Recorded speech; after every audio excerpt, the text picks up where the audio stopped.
Good morning पिला माने अष्टम श्रेणी समस्त पिला माननकु आज स्वागत जनाऊँगी।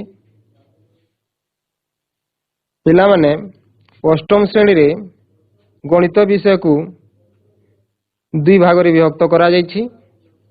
गोटे बीज गणित और आ गोटे ज्यामिति नहीं कि तो पूर्व क्लास मानकरे बीज गणितर सेट पाठर दुईटी पीरियड एवं परिमेय संख्या विषय पढ़ीछ। आज आमे ज्यामिति पाठ को आरंभ करिबा। ज्यामितिर मौलिक धारणा प्रथमे ज्यामिति कौन ता विषय बुझिबा। ज्यामिति ज्यामितिर इंग्राजी शब्द हेउची ज्योमेट्री। ज्योमेट्री ए ज्योमेट्री शब्दटी दुईटी ग्रीक शब्द जिओ और मेट्रन रु आसीछि। ज्योमेट्री शब्दटी दुईटी ग्रीक शब्द जिओ और मेट्रन रु गठित। जिओ अर्थ हैला पृथ्वी भूमि बा जमी बुझेला। मेट्रन शब्दर अर्थ हैला माप। ताहले ज्योमेट्री शब्द जो जिओ एवं मेट्रन शब्द रो ज्योमेट्री शब्द हेछि से ज्योमेट्री शब्दर अर्थ कोन?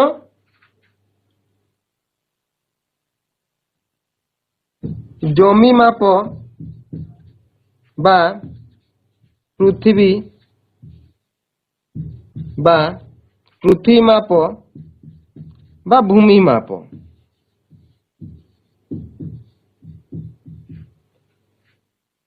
ज्यामिति बा ज्योमेट्री शब्दर अर्थ हैला जमीर माप, पृथ्वीर माप बा भूमिर माप। तो साधारणतः जमी मापर आवश्यकता रु हमर ज्यामिति पाठर आरंभ हेछि बा उद्भव हेछि। जमी मापरू जमी मापर आवश्यकता पड़िला।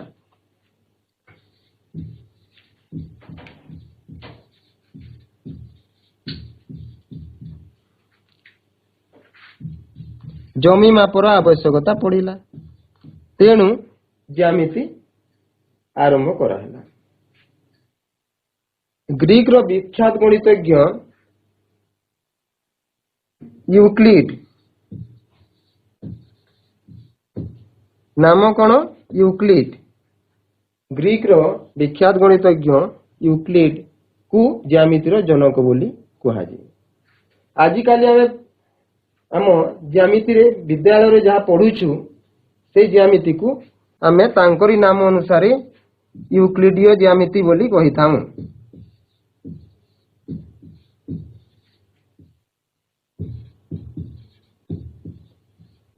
विद्यालय रे पढ़ा जाता ज्यामिति को कौन कहूं? यूक्लिडीय ज्यामिति। परवर्ती समय रे आम भारतर मध्य दुई जन गणितज्ञ अछंती भास्कर एवं आर्यभट्ट। से माने तांकर नाम है भास्कर और आर्यभट्ट। ए दुई जन मध्य एई ज्यामिति शास्त्र को आउरी आगो को नहीं ज्यामिति शास्त्र को समृद्ध करिसंती। जे कोनोसी विषयर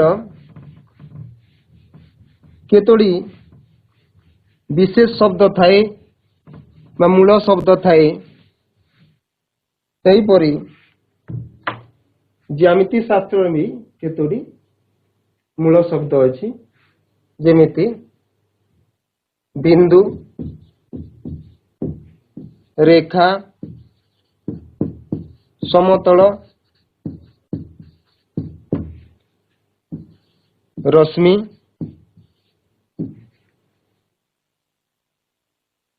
त्रिभुज, चतुर्भुज,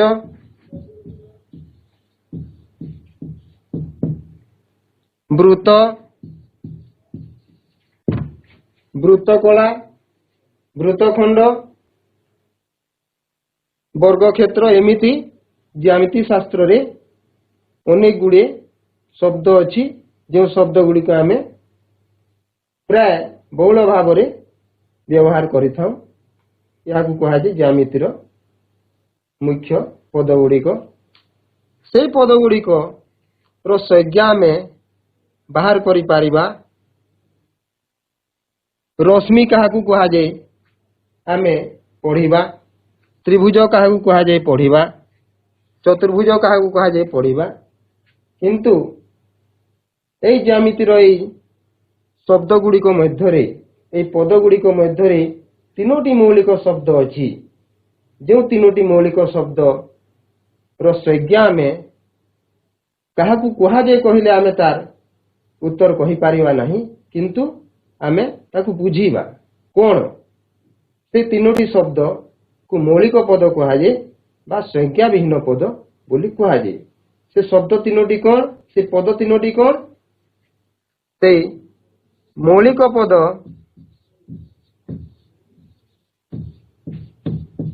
ବା ସଂଜ୍ଞା ବିହୀନ ପଦ ତିନୋଟି ହେଲେ କ'ଣ? ସଂଜ୍ଞା ବିହୀନ ପଦ ତିନୋଟି ହେଲେ ପ୍ରଥମେ ବିନ୍ଦୁ, ଦ୍ୱିତୀୟରେ ରେଖା, ତୃତୀୟଟି ହେଲା ସମତଳ। ମନେ ରଖ ପିଲାମାନେ, ଜ୍ୟାମିତି ଶାସ୍ତ୍ରରେ ବିନ୍ଦୁ, ରେଖା ଓ ସମତଳ ଏ ତିନୋଟି ହେଉଛି ସଂଜ୍ଞା ବିହୀନ ପଦ ଓ ସେ ତିନୋଟି ମୌଳିକ ପଦ। ଆମେ ଅନ୍ୟ ଯେତୋଟି ପଦର ବ୍ୟାଖ୍ୟା କଲେ, ଯେତୋଟି ପଦର ନାମ ମୁଁ ଧରିଥିଲି ସେଗୁଡ଼ିକ ବି ଜ୍ୟାମିତିର ପଦ, କିନ୍ତୁ ତାର ସଂଜ୍ଞା ଆମେ ବାହାର କରିଦେଇପାରିବା। କିନ୍ତୁ ଏ ତିନୋଟିର ସଂଜ୍ଞା ନାହିଁ, ତେଣୁ ଏ ତିନୋଟିକୁ ସଂଜ୍ଞା ବିହୀନ ପଦ କୁହାଯାଏ। ଆଉ ଏ ତିନୋଟି ପଦର ସାହାଯ୍ୟ ନେଇ ଏବଂ ଏ ତିନୋଟି ପଦର ସହିତ ସମ୍ପର୍କିତ ସ୍ୱୀକାର୍ଯ୍ୟ ଗୁଡ଼ିକୁ ବ୍ୟବହାର କରି ଆମେ ଅନ୍ୟ ପଦ ଗୁଡ଼ିକର ସଂଜ୍ଞା ନିରୂପଣ କରିଥାଉ। ବୁଝିହେଲା? ତାହେଲେ ବିନ୍ଦୁ, ରେଖା ଓ ସମତଳ ଏ ତିନୋଟି ପଦ ଓ ତତ୍ ସମ୍ପର୍କିତ ସ୍ୱୀକାର୍ଯ୍ୟ ଗୁଡ଼ିକୁ ନେଇ ତା ସାହାଯ୍ୟରେ ଆମେ ଅନ୍ୟ ପଦ ଗୁଡ଼ିକର ସଂଜ୍ଞା ନିରୂପଣ କରିଥାଉ। ତେବେ ଆମେ ପ୍ରଥମେ ଦେଖିବା ବିନ୍ଦୁ କ'ଣ? ବିନ୍ଦୁ କାହାକୁ କୁହାଯାଏ ତ ଆମେ କହିପାରିବା ନାହିଁ, କିନ୍ତୁ ଆମେ ଦେଖିବା ବିନ୍ଦୁ କ'ଣ। ବିନ୍ଦୁର ଧାରଣା ଆମେ ପାଇବା। ତୁମେ ଦେଖିଥିବ, ଇଟା ଦେଖିଥିବ, ବାକ୍ସ ଦେଖିଥିବ, ନାଇଁ, ଲୁଡୁ ଗୋଟି ଦେଖିଥିବ। ତାର କେତୋଟି ଶୀର୍ଷ ଥାଏ? ଗୋଟେ ଇଟା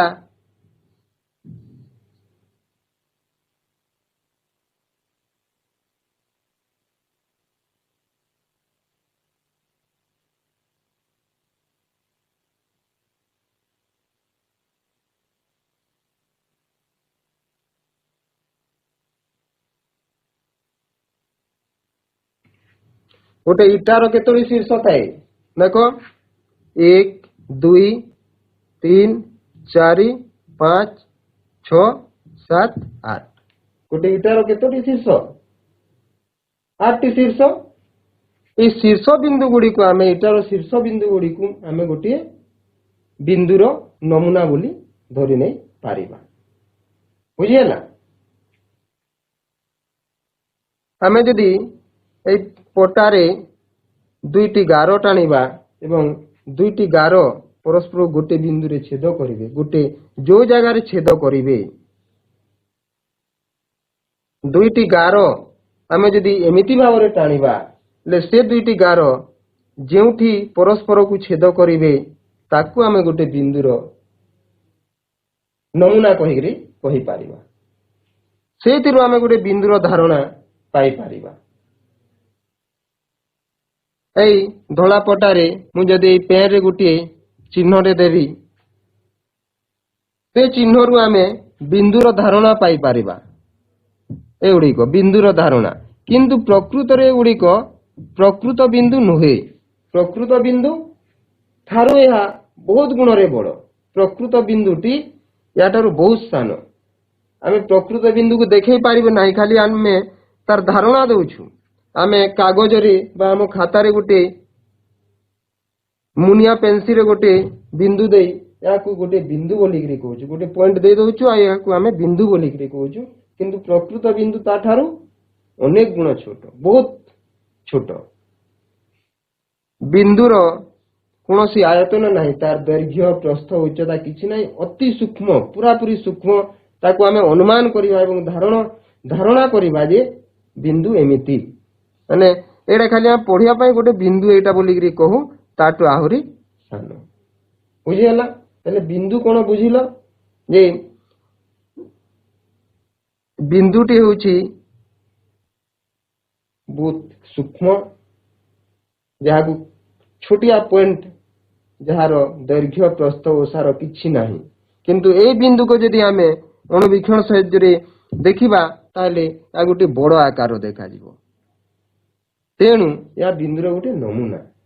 ଏଠୁ ଆମେ ବିନ୍ଦୁର ଧାରଣା ପାଇବା, ପ୍ରକୃତ ବିନ୍ଦୁ ତାଠାରୁ ଆହୁରି ଛୋଟ। ବୁଝିହେଲା? ତାପରେ ଆମେ ସେଥିପାଇଁ ବିନ୍ଦୁ କାହାକୁ କୁହାଯାଏ କହିଲେ ଆମେ ତାର ସଂଜ୍ଞା ନିରୂପଣ କରି ପାରୁନୁ। ସେହିପରି ଆମେ ଏବେ ଦେଖିବା ରେଖା ବା ସରଳ ରେଖା। ରେଖା ବା ସରଳ ରେଖା।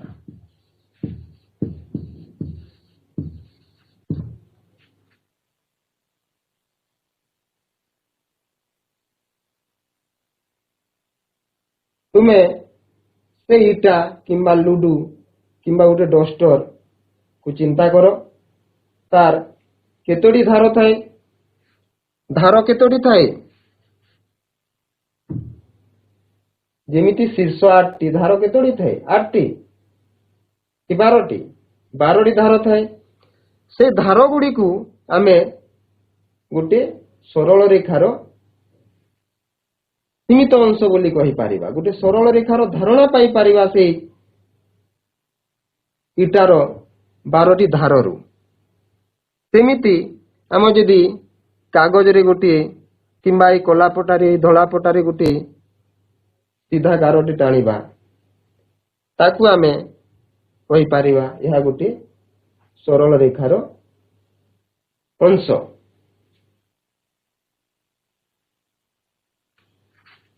ଯେମିତି ଏଇ ଖାତାର ଧାର, ଏଇଟା ଗୋଟେ ସରଳ ରେଖାର ଅଂଶ। ଏଇ ଡଷ୍ଟର ଧାର, ଏଇଟା ଗୋଟେ ସରଳ ରେଖାର ଅଂଶ। ବହିର ଧାର, ଗୋଟେ ସୂତାକୁ ଆମେ ସିଧା ଧରି ଟାଣିଦେବା, ତା ମଧ୍ୟ ଗୋଟେ ସରଳ ରେଖାର ନମୁନା, ସରଳ ରେଖାର ସୀମିତ ଅଂଶ। ପ୍ରକୃତ ସରଳ ରେଖା ର ଉଭୟ ପାର୍ଶ୍ୱ ସୀମାହୀନ ଭାବରେ ବିସ୍ତାରିତ ହୋଇଥାଏ। ଗୋଟେ ସରଳ ରେଖା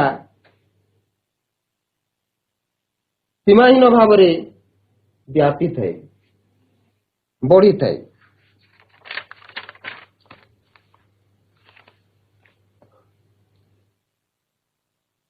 ଏହାକୁ ଆମେ ପଢିବା ପାଇଁ ଗୋଟେ ସରଳ ରେଖା ବୋଲି କହିଥାଉ, ସିଧା ଗାର ବୋଲି କହିଥାଉ। କିନ୍ତୁ ସରଳ ରେଖା ଏମିତି ସୀମାହୀନ ଭାବରେ ଲମ୍ବି ଥାଏ। ଏଇ ବୋର୍ଡଟି ସରିଲା ପରେ ବି ସରଳ ରେଖାର ସମାପ୍ତି ନାହିଁ, ତାର ଆରମ୍ଭ ନାହିଁ କି ଶେଷ ନାହିଁ। ଯେମିତି ବିନ୍ଦୁ ଅତି ସୂକ୍ଷ୍ମ, ତାକୁ ଆମେ ଖାଲି ଧାରଣା କରିପାରିବା, ଦେଖିପାରିବା ନାହିଁ, ସେମିତି ସରଳ ରେଖା ମଧ୍ୟ ଆମେ ଗୋଟେ ଖାଲି ଧାରଣା କରିପାରିବା। ପ୍ରକୃତ ସରଳ ରେଖା ସୀମାହୀନ ଭାବରେ ଉଭୟ ପାର୍ଶ୍ୱରେ ଲମ୍ବିଥାଏ। ତେଣୁ ଆମେ ଗୋଟେ ସରଳ ରେଖାକୁ ଆମେ କେମିତି ବିଦ୍ୟାଳୟରେ ପଢେଇଲା ବେଳେ କେମିତି ଅଙ୍କନ କରିଥାଉ? ଗୋଟେ ସିଧା ଗାର ଦେଇକିରି ତାର ଉଭୟ ପ୍ରାନ୍ତରେ ଗୋଟେ ଗୋଟେ ତୀର ଚିହ୍ନ ଦେଇଥାଉ। এই ତୀର ଚିହ୍ନ ଦେବାର ଅର୍ଥ ହେଲା ଯେ ସରଳ ରେଖାଟି ଏ ଆଡ଼ରେ ବି ବଢି ପାରିବ, ଏ ପାଖକୁ ବି ବଢି ପାରିବ, ତାର ଅନ୍ତ ନାହିଁ, ସୀମାହୀନ ଭାବରେ ଲମ୍ବି ଲମ୍ବି ଯିବ। ଏଇଥିରୁ ଆମେ ସରଳ ରେଖାର ଧାରଣା ପାଇଥାଉ ଯେ ସରଳ ରେଖା କେତେ ବଡ଼ ହେଇଥିବ। କେତେ ବଡ଼ ହେଇଥିବ? ଅନିର୍ଦ୍ଦିଷ୍ଟ ଭାବରେ ସୀମାହୀନ ଭାବରେ ଉଭୟ ପାର୍ଶ୍ୱରେ ବଢିଥିବ। ଏହା ହେଲା ସରଳ ରେଖାର ଧାରଣା। ତେବେ ବର୍ତ୍ତମାନ ଆମେ ଦେଖିବା ବିନ୍ଦୁ ଏବଂ ସରଳ ରେଖା ମଧ୍ୟରେ ସମ୍ପର୍କ। ବିନ୍ଦୁ ଓ ସରଳ ରେଖା ମଧ୍ୟରେ ସମ୍ପର୍କ।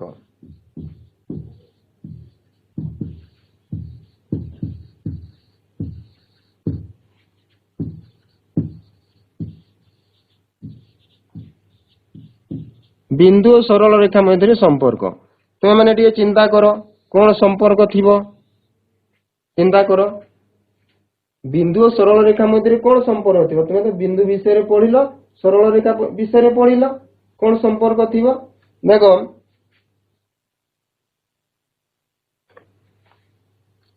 ଏହା ହେଉଛି ଗୋଟିଏ ସରଳ ରେଖା। ଏ ସରଳ ରେଖା ଉପରେ ଆମେ এই ସରଳ ରେଖା ଉପରେ ଆମ ପେନସିଲ ମୁନରେ, ପେନ୍ ମୁନରେ ଯେକୌଣସି ସ୍ଥାନରେ ଗୋଟେ ବିନ୍ଦୁ ଚିହ୍ନଟ କରିଦେଇ ପାରିବା। ଏଠି ଗୋଟେ ବିନ୍ଦୁ ଏ, ଏଠି ବିନ୍ଦୁ ବି, ଏଠି ବିନ୍ଦୁ ସି, ଏଠି ବିନ୍ଦୁ ଏଫ। ଏମିତି ଆମେ ସରଳ ରେଖା ଉପରେ ମୁଁ ଚାରୋଟି ବିନ୍ଦୁ ଚିହ୍ନଟ କଲି, ଏ ବିନ୍ଦୁ, ବି ବିନ୍ଦୁ, ସି ବିନ୍ଦୁ, ଏଫ ବିନ୍ଦୁ। ଆଉ ଆମେ ଚିହ୍ନଟ କରିପାରିବା କି ନାହିଁ? ଏହି ସରଳ ରେଖା ଉପରେ ଆହୁରି ବିନ୍ଦୁ ଆମେ ଚିହ୍ନଟ କରିଦେଇ ପାରିବା କି ନାହିଁ? ପାରିବା। ମାନେ ଯେକୌଣସି ସ୍ଥାନରେ ସରଳ ରେଖା ଉପରେ ଯେକୌଣସି ସ୍ଥାନରେ ଆମେ ବିନ୍ଦୁ ଚିହ୍ନଟ କରିଦେଇ ପାରିବା। ତାର ଅର୍ଥ ହେଲା ସରଳ ରେଖା ବିନ୍ଦୁ ମାନଙ୍କୁ ନେଇ ଗଠିତ। ସରଳ ରେଖା ଉପରେ ଅସଂଖ୍ୟ ବିନ୍ଦୁ ଅଛି, ନିରବଚ୍ଛିନ୍ନ ଭାବରେ ବିନ୍ଦୁ ବିନ୍ଦୁ ବିନ୍ଦୁ ବିନ୍ଦୁ ହେଇକରି ଗୋଟେ ସରଳ ରେଖା ଗଠିତ। ଯେମିତି ଗୋଟେ ଆମେ ଯଦି ଇଟା ଗୁଡ଼ିକୁ ଥାକ ଥାକ କରି ଗୋଟେ ଯଦି ଲାଇନ କରିଦେବା, ତାହେଲେ ଏଇ ଲାଇନଟି କଣ, ଏଇ କାନ୍ଥଟି କଣ କହିଲେ ଇଟାର କାନ୍ଥ କହିକିରି କହିବା ଆମେ। ସେମିତି ବିନ୍ଦୁ ଗୁଡ଼ିକ ମିଶି ମିଶିକିରି ନିରବଚ୍ଛିନ୍ନ ଭାବରେ ଲାଗି ଲାଗି ରହିକିରି ସରଳ ରେଖା ଗଠିତ। ସ୍ୱୀକାର୍ଯ୍ୟ 1 ସରଳ ରେଖା ବିନ୍ଦୁ ମାନଙ୍କର ସମାହାର ବା ସେଟ୍। ସରଳ ରେଖା ହେଉଛି ବିନ୍ଦୁ ମାନଙ୍କର ସମାହାର ବା ସେଟ୍।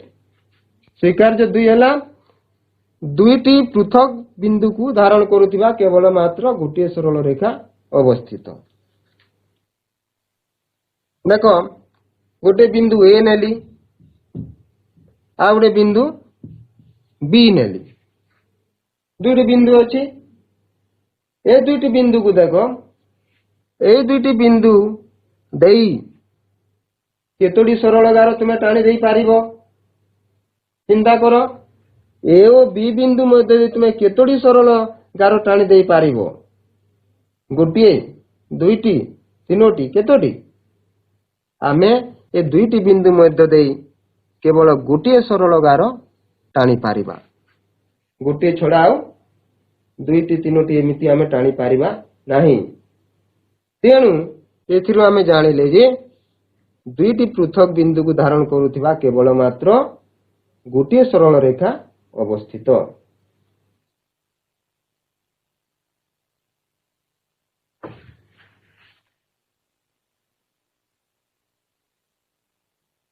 ଆଉ ଗୋଟେ ସରଳ ରେଖା ଦେଖ, ଏଲ ସରଳ ରେଖା।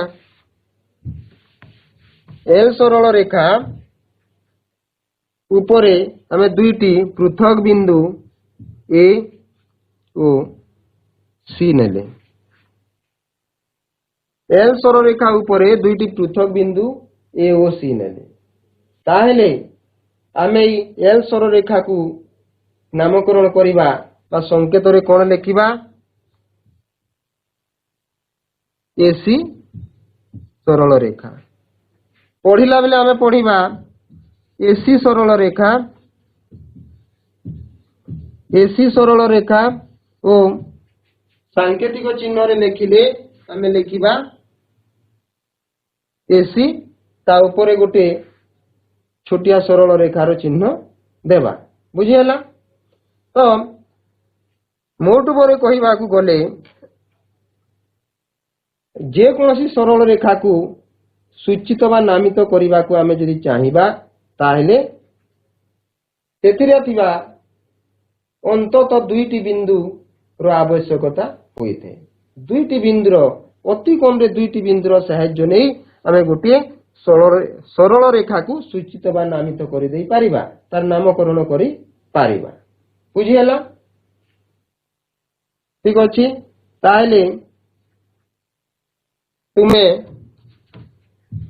घरू लेखि आनिब कौन लेखि आनिब जे बिंदुर धारणा पाउथिबा पांचटी उदाहरण ओ सरल रेखार धारणा पाउथिबा पांचटी उदाहरण तुमे घरू लेखि आनिब बुझीगला।